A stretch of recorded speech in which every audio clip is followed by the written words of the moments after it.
Hello, good evening, good morning, good afternoon. My name is Wilbert Mukori. Welcome to this program. Tonight, I thought we'll follow up on a discussion we had yesterday. In the clip we used yesterday, we had somebody reporting on the 10 top countries in Africa that are exporting raw materials.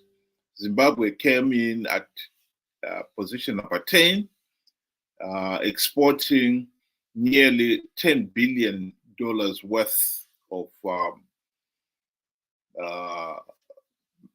material.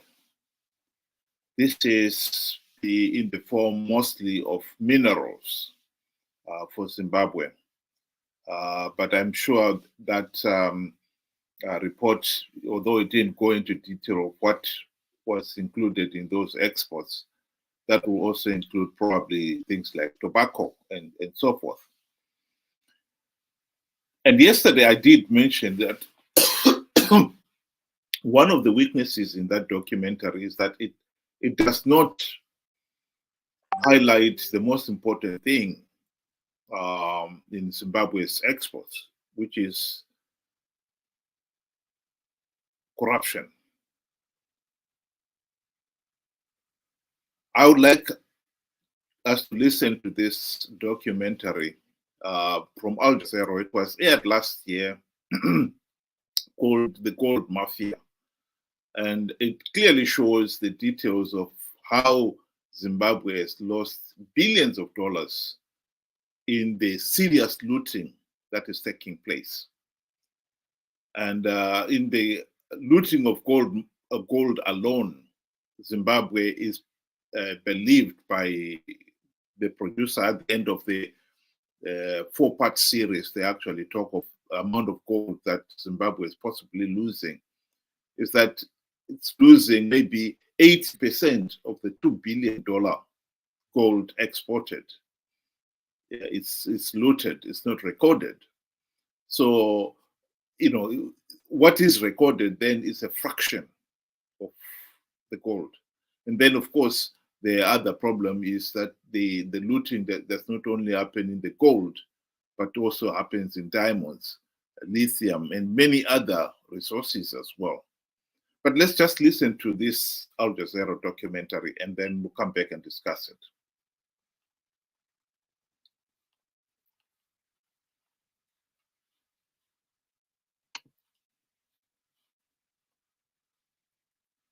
Country. He phones up the governor, the Reserve Bank governor. Hi, I want a meeting. Okay, fine. What time? Free at 11. I'm coming 11. Okay, fine. He owns one of South Africa's largest cigarette manufacturers. He has a brand named after him. Simon Rutland runs his own mafia through his company Gold Leaf Tobacco. He's known as the boss. He's massive. He is one mother, my friend. You have no idea how big he is. Rutland exports more gold than Macmillan and Patney and has a different deal with the government. He's connected to Zimbabwe's ruling elite. His business partners include a retired general, a former sanctioned energy minister, and Mnangagwa's former Minister of Foreign Affairs. An ex-minister of mines buys a company from Rutland for over $800,000.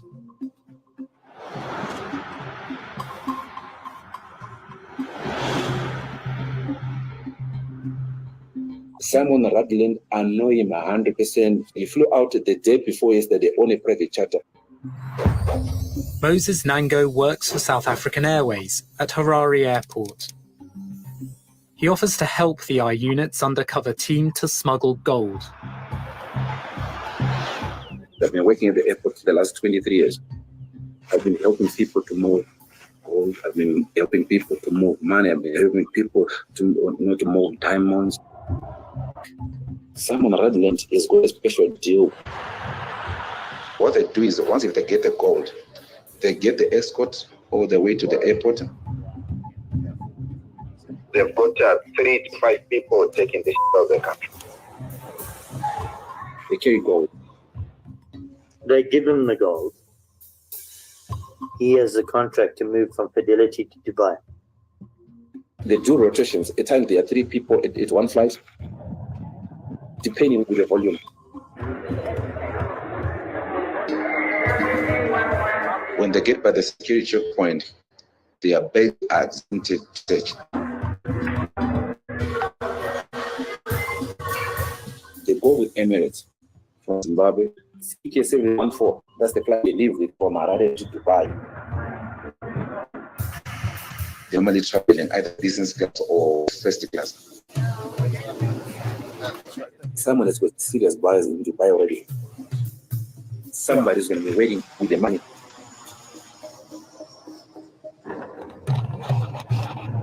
The couriers exchange the bullion for cash and take the next flight back to Harare. The same flight they left with, that's the same flight that they come back with. EK713 when it's leaving Dubai. The couriers pass through immigration at Harare Airport.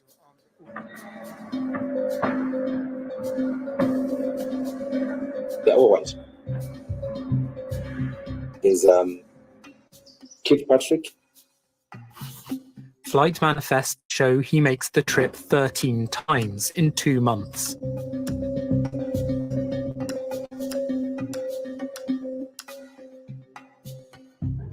An I-Unit surveillance operation observes Rudland's couriers at work.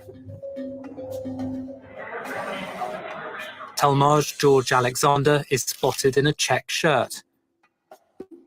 He flies to Dubai 7 times in the same period. Terrant Ian Keith is carrying a black briefcase. His name appears on flight manifests 9 times in 2 months. Airport officials are waiting in Harare. One Swan. They greet Johannes Swan as he arrives.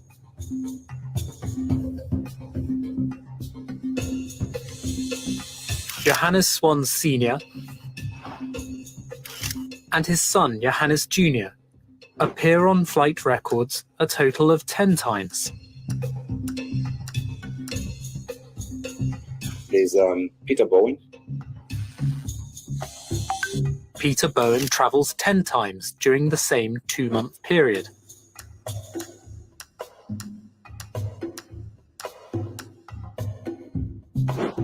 The I-Unit obtains a reserve bank document authorizing Peter Bowen to export over 66 kilos of gold from Zimbabwe to Dubai. The surveillance team follows him.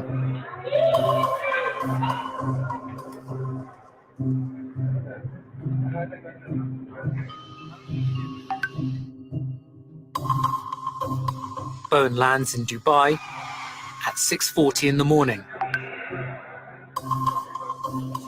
He hands over the gold and waits in the airport lounge.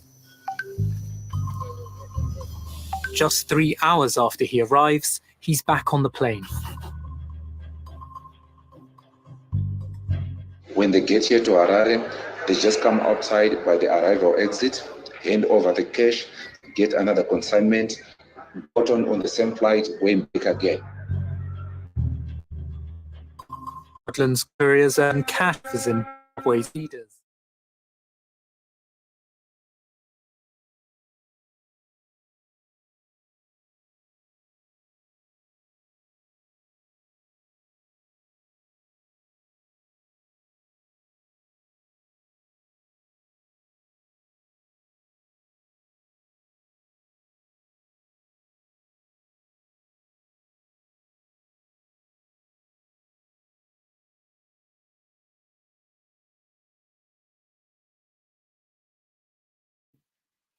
Hello, Benjamin. Hello. Yes. What's your comment on this one here, my friend?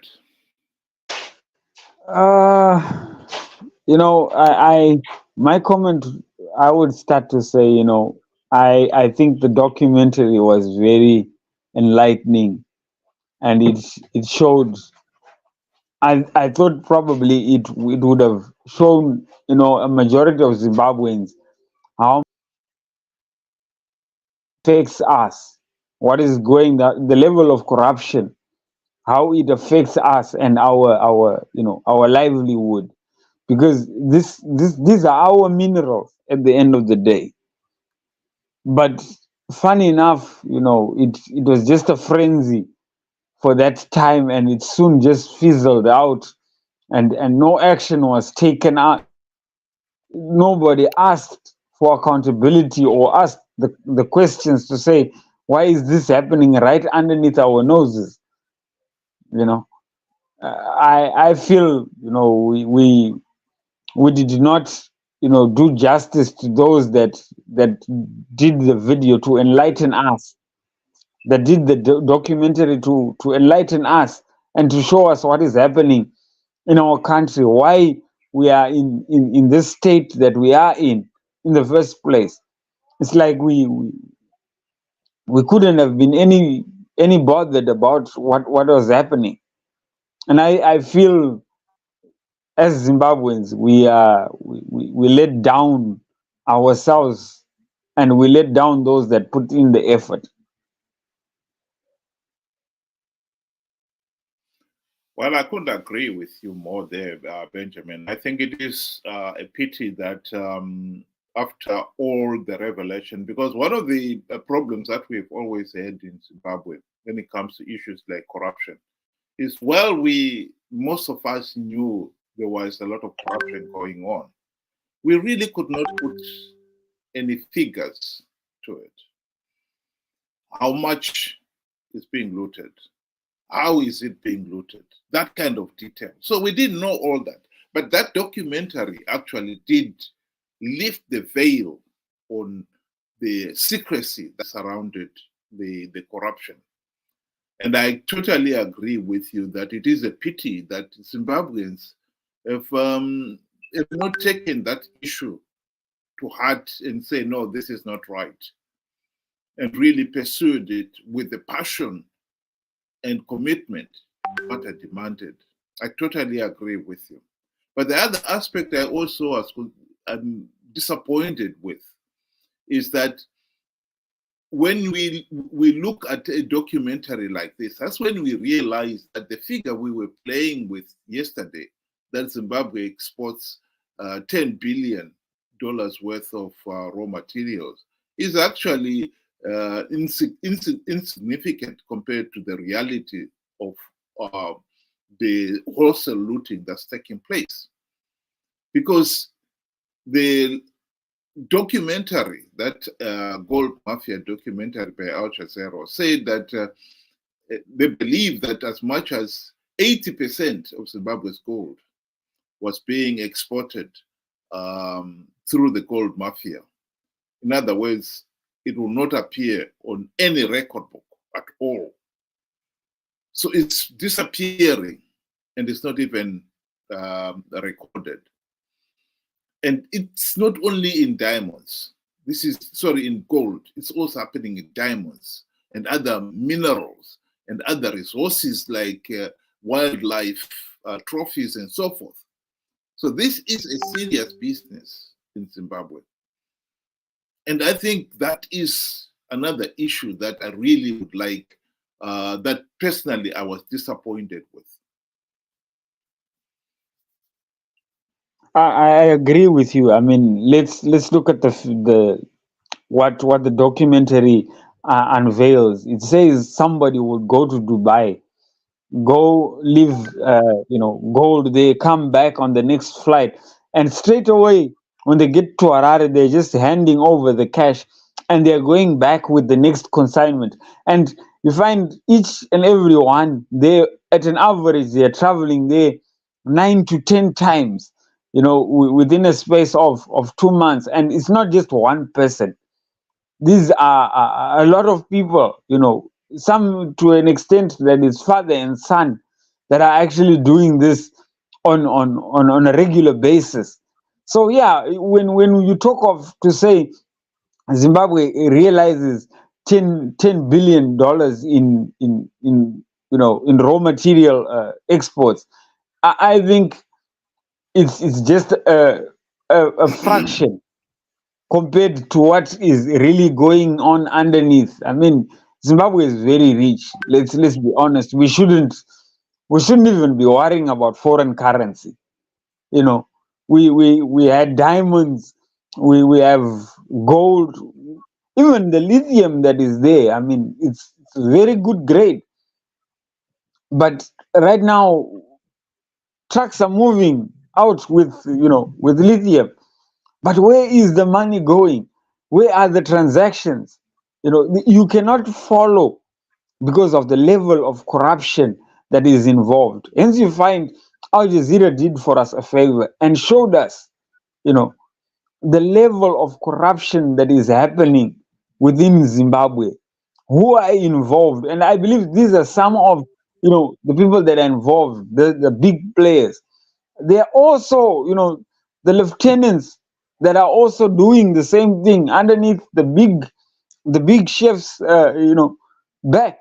So with corruption, the problem is it's so big, it becomes very difficult to trace, and you find out that the chain is so long.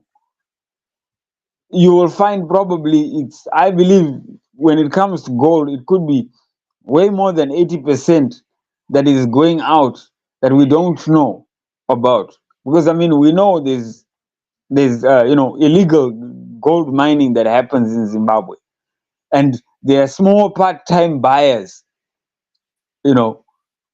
It's big, and I think we should have asked questions at least. Right now, it should have been still asking questions until we got some answers. But unfortunately, we just got excited to hear about it, and as if it was a very good story, and it just died. And I think on our part, we should be ashamed, because it affects us in every day, our day-to-day lives.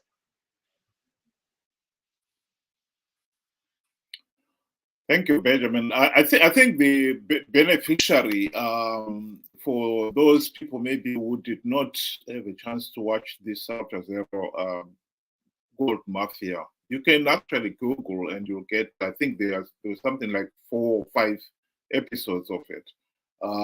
You can get the whole full story from it. But one of the beneficiaries is President Mnangagwa himself. In fact, he features quite prominently in that documentary.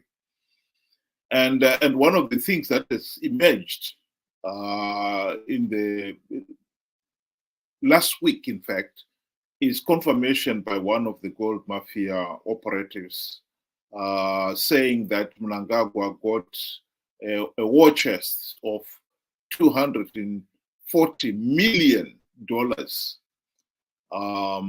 that the guy knew about. And if this is $240 million to his war chests for elections from the gold mafia alone, what about from other areas? This is why the election process was so meaningless. Because if one of the candidates has access to so much money, and the other candidates have nothing, how can that election process be considered free, fair, and credible? And the ways Zanu PF Mnangagwa himself was splashing a lot of money, buying people chicken and drinks at his rallies. And then for the next level of officials, bribing them with cars, people like chiefs and headmen. Some of them got motorcycles and motor vehicles. And then the next level up, the MPs and high-ranking officials in government and so forth, they got housing loans. MPs got as much as $40,000 housing loan. It was labeled, all these things were labeled loans, but in reality, of course, they were never repaid. And then the judges themselves got $400,000.